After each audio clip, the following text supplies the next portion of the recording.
আজকে সর্বদল বৈঠক ইতিমধ্যেই শেষ হয়ে গিয়েছে। গতকালই আমরা জানি এনসিপিআই সাংসদদের এই সর্বদল বৈঠকে আমন্ত্রণ জানানো হয় এবং সেখানে সুদীপ বন্দ্যোপাধ্যায়, কাকলি ঘোষ দস্তিদাররা কেন সর্বদল বৈঠকে এরই প্রতিবাদে প্রতীকী ওয়াকআউট কালীঘাট তৃণমূলের।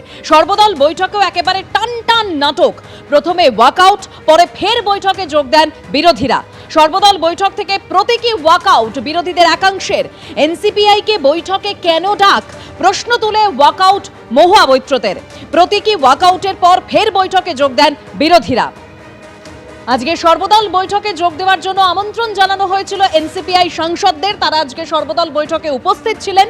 তবে সুদীপ বন্দ্যোপাধ্যায়, কাকলি ঘোষ দস্তিদার অর্থাৎ এনসিপিআই সাংসদরা কেন সর্বদল বৈঠকে, এই প্রশ্ন তুলে প্রতিবাদ করে কালীঘাট তৃণমূল এবং প্রতীকী ওয়াকআউট করে তারা। পরে ফের বৈঠকে যোগ দেন বিরোধীরা।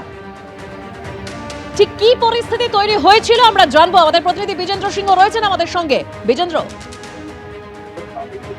দেখো, এই সর্বদলীয় বৈঠকে আজকে শিরোনামে উঠে এলো এনসিপিআই কেন রয়েছে সেটা নিয়ে কালীঘাট তৃণমূলের আপত্তি। সুদীপ বন্দ্যোপাধ্যায়, কাকলি ঘোষ দস্তিদারকে কেন আমন্ত্রণ করা হয়েছে এই প্রতিবাদ তারা করলেন। প্রথমে ওয়াকআউট করলেন এবং 10 মিনিটের পর আবার তারা মিটিং এ যোগ দিলেন। সেটাই আমরা দেখলাম। মহুয়া মৈত্র এসে বাইরে বলে গেলেন, বাকিরাও আপত্তি করলেন এবং পাল্টা জবাব দিলেন সুদীপ বন্দ্যোপাধ্যায় মিটিং শেষ হয়ে যাওয়ার পর। এতদিন যত সর্বদলীয় বৈঠক তিনি অ্যাটেন্ড করেছেন, হয়তো সেখানে যারা বসেছিলেন তারা অনেকেই করেননি।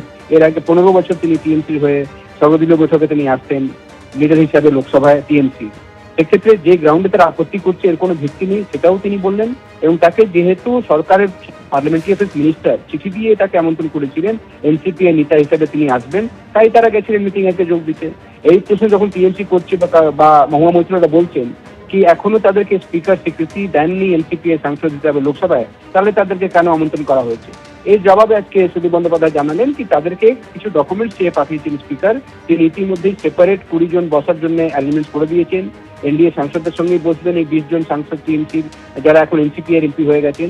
তবে এনসিপিআই সদস্য হিসাবে স্বীকৃতি দেওয়ার আগে কিছু ডকুমেন্টস চেয়েছেন স্পিকার, যেমন লোকসভা ইলেকশন কমিশনের কাছে কি তাদের রেজিস্ট্রেশন রয়েছে সেই ডিটেলস গুলো চেয়েছেন। সেটা কাকলি ঘোষ দস্তিদার নিয়ে ইতিমধ্যে স্পিকারের অফিসে গেছেন জমা দিতে এবং তার আশাবাদী কি কাগজ জমা দেওয়ার পর আজকে রাত্রিরে হয়তো তাদেরকে লোকসভা রেকর্ডসেও এনসিপিআই সাংসদ হিসাবে স্বীকৃতি দিয়ে দেওয়া হবে। এই পরিস্থিতিতে এখন শেষ হলো আজকে সর্বদলীয় বৈঠক, যেখানে টিএমসি কালীঘাট তৃণমূলের তরফ থেকে দাবি করা হলো কি আইন শৃঙ্খলা পরিস্থিতি পশ্চিমবঙ্গে যা হচ্ছে সেখানে জঙ্গলরাজ চলছে সেটা নিয়ে আলোচনা তারা দাবি করেছেন।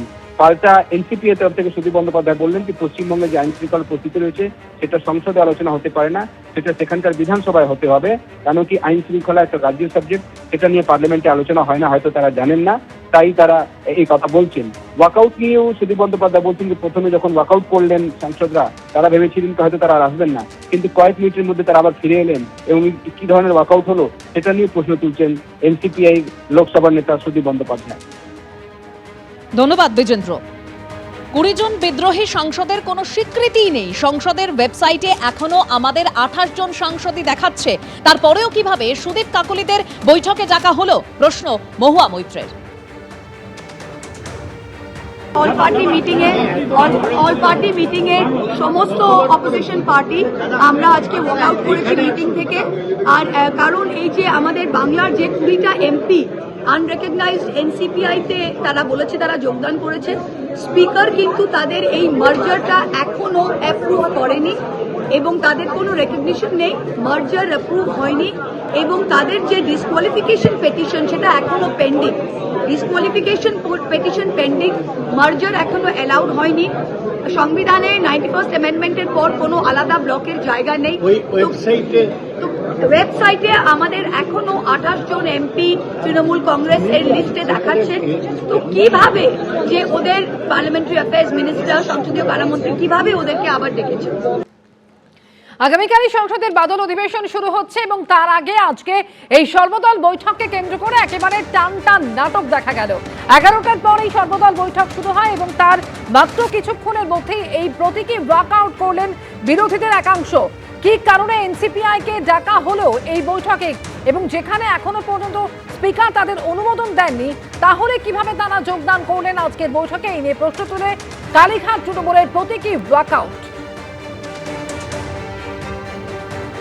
একদিকে মহুয়া মৈত্র তিনি এই নিয়ে প্রশ্ন তুলছেন যে 20 জন বিদ্রোহী সাংসদের কোনো স্বীকৃতি নেই, সংসদের ওয়েবসাইটে এখন আমাদের 28 জন সাংসদ দেখাচ্ছে, তারপরেও কিভাবে এদের ডাকা হলো এই নিয়ে প্রশ্ন তুলেছেন মহুয়া মৈত্র।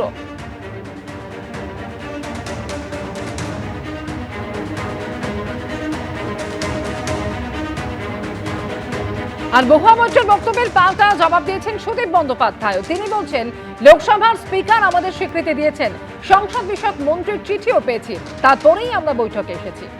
स्पीकर रिकॉग्नाइज ये किया, पार्लियामेंट्री अफेयर्स मिनिस्टर चिट्ठी दिया, तो ये जवाब तो उनको देना चाहिए। हम लोग तो पार्लियामेंट्री अफेयर्स मिनिस्टर को चिट्ठी मिलने के बाद हम लोग आए, अच्छा से नाम लिखा था, तो वो जवाब मैं कैसे दूंगा। सर आप लोगों ने आज क्या क्या मुद्दे उठाए? We are the firm believers of the principles of secularism, communal harmony and unity of the country. Prices of the petrol diesel क्यों इतना बाहर चले जाते हैं, रुपये का वैल्यू डॉलर के कंपैरिजन में कितना दूर तक फॉल करेंगे, ये देश का इकोनॉमी के बारे में हम लोग डिमांड करते हैं कि second largest economic power, but ultimately if it is the situation these important matters are to be taken.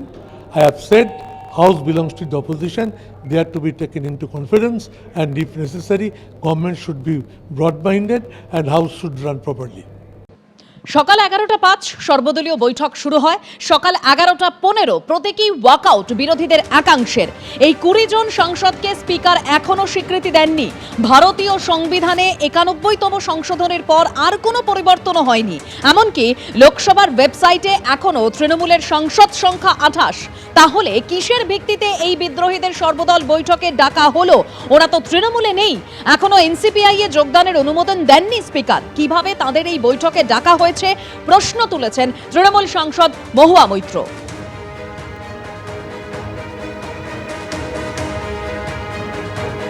Today the entire opposition, all parties including the Indian National Congress, the Samajwadi Party, the DMK, the JMM, the Aam Aadmi Party, the National Conference, the left parties, the Shiv Sena UBT have all walked out of the all party meeting in protest because the so-called NCPI, which is an unrecognized party, the strength of the All India Trinamool Congress in the list provided by the table office is shown to be 28 members. These so-called rebel 20 MPs, their merger has not been approved by the speaker. The 20 disqualification petitions are still pending. After the 91st amendment, there is no room for a separate block. So on what grounds did the Parliamentary Affairs Minister extend an invitation to these 20 rebel MPs, and how are they attending this meeting? We have registered our strong protest and walked out as a symbol of our protest. NCP এর তরফ থেকে আজকে যারা যোগ দিয়েছিলেন তাদের বক্তব্য হচ্ছে যে স্পিকার অনুমোদন দিয়েছেন, তাই তারা আজকের সর্বদল বৈঠকে যোগ দিয়েছেন। সর্বদল বৈঠকে যোগ দিয়েছিলেন কাকলি ঘোষ দস্তিদারও। তবে তার আগে তিনি কি বলেছিলেন শোনাবো। मुद्दे को कौन उठाएगा वहाँ वो हम सपोर्ट करेंगे अगर ये जनहित में हो, और ऑल पार्टी मीटिंग में हमें बुलाया गया, इसीलिए हम आभार व्यक्त करते हैं कि हमारा जो अलग से हम जुट बने हैं 20 एमपी को उन्हें सम्मान दिया गया। আর সুদীপ বন্দ্যোপাধ্যায় এনসিপিআই সাংসদ, তিনি দাবি করছেন যে সংসদ বিষয়ক মন্ত্রী আমাদের চিঠি দিয়েছেন, কমিশনও যে আমাদের স্বীকৃতি দিয়েছে সেই চিঠির কপি চেয়েছেন লোকসভা স্পিকার। কি দাবি করেছেন সুদীপ বন্দ্যোপাধ্যায় শুনুন। আমাদেরকে চিঠি দিয়েছে পার্লামেন্টারি অ্যাফেয়ার্স মিনিস্টার, তার চিঠির ভিত্তিতে আমরা এসেছি। আর স্পিকার চেয়ে পাঠিয়েছেন এনসিপিআই যে ইলেকশন কমিশনের দ্বারা স্বীকৃত সেই চিঠির কপি। সেই চিঠির কপি নিয়ে এখন কাকলি ঘোষ দস্তিদার সে এখন জমা দিতে গেল, উনি হাতে পেয়ে গেলেই রাত্রের মধ্যে চিঠি চলে আসবে, সব ঠিকঠাক। আগামীকাল থেকেই সংসদের বাদল অধিবেশন শুরু হতে চলেছে এবং তার আগে আজকে সর্বদল বৈঠক, যে বৈঠকে একাধিক বিষয় নিয়ে আলোচনা হয়েছে বলে জানা যাচ্ছে। তবে সর্বদল বৈঠক শুরু হওয়ার পরই দেখা গেল বৈঠককে কেন্দ্র করে একেবারে টান টান নাটক তৈরি হলো। সকাল 11:05 বৈঠক শুরু হয় এবং তার মাত্র কিছুক্ষণের মধ্যেই বিরোধীদের একাংশ তারা ওয়াকআউট করলেন এনসিপিআই এর সাংসদদের আজকের বৈঠকে যোগদান নিয়ে প্রশ্ন তুলে। सुदीप बंदोपाध्याय जी ने कह दिया कि 12वीं लोकसभा से 8वीं तक वो इस मीटिंग में आ रहे हैं ऑल पार्टी। ये कभी भी नहीं हुआ कि इसको बॉयकॉट करते हैं, इसको वॉकआउट करते हैं, ये शोभा नहीं देता, क्योंकि ऑल पार्टी मीटिंग में हम आगे चल के क्या करेंगे सत्ता में, इसका आलोचना होता है। उसमें अगर 28 से उनका नंबर 8 हो गया, उनको सोचना चाहिए, दे शुड कॉन्टेम्पलेट क्यों हुआ, क्यों 20 लोग उनसे नाराज हैं। लेकिन वॉकआउट करके उन्होंने ये ठीक नहीं किया, उचित नहीं किया, होता नहीं है डेमोक्रेसी में। लेकिन जिस तरह से आप, चूंकि मैम आपकी जो पार्टी है अब एनडीए की सबसे बड़ी सहयोगी पार्टी में से नंबर 2 कहे तो है पोजीशन है, क्या कहेंगे इसको लेकर? और आज आप लोग की ये मीटिंग कहेंगे है। सब एक साथ में काम करेंगे देश हित में, देश गठन में। আমি তৃণমূলের লোকসভার দলনেতা ছিলাম, তার আগে মমতা বন্দ্যোপাধ্যায় ছিলেন, কিন্তু তিনি বৈঠকে যোগ দিতেন না। আমার চেয়ে বেশিবার কেউ সর্বদল বৈঠকে যোগ দেননি, কিন্তু প্রথম সর্বদল বৈঠকে ওয়াকআউট দেখলেন মন্তব্য সুদীপ বন্দ্যোপাধ্যায়। তৃণমূল কংগ্রেসের দলনেতা ছিলাম, আমি যতবার all party leaders meeting attend করেছি, তার আগে মমতা ব্যানার্জি ছিলেন, উনি আসতেন না, আমি চিফ হুইপ ছিলাম, তখনও আমি অ্যাটেন্ড করতাম। আমি প্রথমেই কথাগুলো বক্তব্যের মধ্যে বলেছি, আমার থেকে বেশিবার leader of the parties meeting এই দেশে কেউ অ্যাটেন্ড করেনি, এখানে যারা আছেন তারা তো নয়। কিন্তু আমি প্রথম দেখলাম যে একটা অল পার্টি লিডার্স মিটিং থেকে একটা ওয়াকআউট হয়, তাও আমি ভাবছিলাম যে পার্মানেন্টলি বেরিয়ে গেল, কিন্তু পরে দেখলাম 1.5 মিনিটের মাথাতেই আবার ঢুকে পড়ল। কেন সর্বদল বৈঠকে এনসিপিআই সাংসদরা যোগ দিয়েছেন, এরই প্রতিবাদে আজ প্রতীকী ওয়াকআউট করে কালীঘাট তৃণমূল। আর কটাক্ষ করে সুকান্ত মজুমদার বলছেন, বিধানসভায় দল বদল করিয়েছিল তৃণমূল, তাদের মুখে নীতিবাক্য মানায় না। শুনুন। সর্বদলীয় বৈঠক, তো সর্বদলীয় বৈঠকে যে দলের 20 জন সাংসদ আছেন তারা কি ডাক পাবে না? তাই হতে পারে? লোকসভায় 20 জন সাংসদ থাকা মানে তো অনেক সাংসদ থাকা, তো সর্বদলীয় বৈঠকে স্বাভাবিকভাবে তাদের নেতৃত্ব ডাক পাবে, এটাই স্বাভাবিক। বিরোধীদের বিরোধিতা করা কাজ। কারা বিরোধিতা করছে? তৃণমূল কংগ্রেস বিরোধিতা করছে। কোন তৃণমূল কংগ্রেস? যারা বিধানসভার মধ্যে লোককে দল বদল করিয়েছে, বিধায়ককে ঝান্ডা ধরিয়েছে পার্টির, যাদের স্পিকার ঠিকমতো বলতে পারেনি এই কয়েক বছর ধরে, যে মুকুল রায় যতদিন ছিলেন উনি বিধানসভার সদস্য কোন দিকে ছিলেন, মানে তিনি বিজেপির বিধায়ক না তিনি তৃণমূলের বিধায়ক, সেটা পর্যন্ত ঠিকমতো বলতে পারেননি। তাদের কাছ থেকে এই সমস্ত নীতিবাক্য মানায় না, তাদের মুখে মানায় না। এখন ওনাদেরকে বলুন, আপাতত এগুলো বললে পরে পাবলিক ডিম ছুটছে, আগামী দিনে আরও কি ছুটবে তার ঠিক নেই, এখন কিছুদিন চুপ করে থাকতে বলুন। এবিপি আনন্দ, এগিয়ে থাকে, এগিয়ে রাখে।